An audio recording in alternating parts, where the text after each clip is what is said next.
So the thing I always liked about these kind of cameras is there's always the question of whether you're wearing pants under where the camera sits. So I'll leave that up to you, the viewer.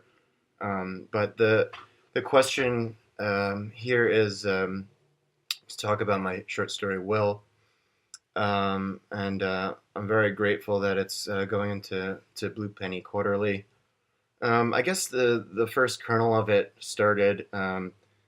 When I visited my father's house a couple years ago, and I realized that he had not cleaned out the sort of basin of the bathtub where he sort of tended for my mother during her last few months when she was dying of cancer.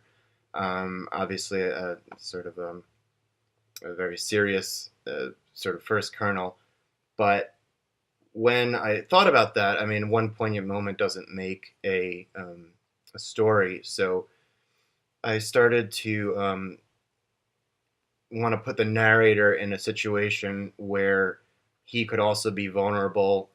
Aside from going through the same sort of mourning, he was also going through the sort of the mourning of past relationships, the mourning of living at home.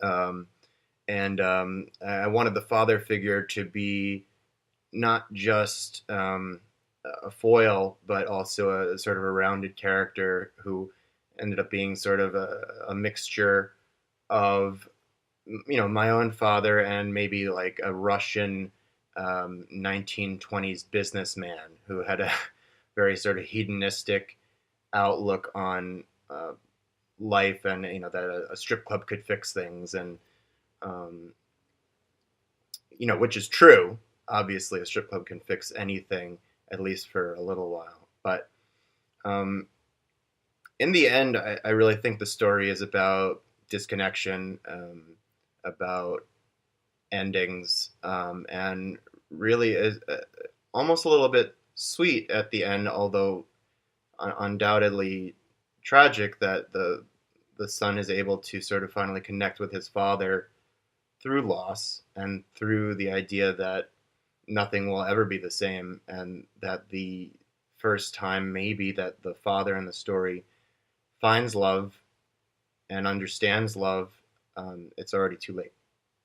So that's Will. I hope you enjoy.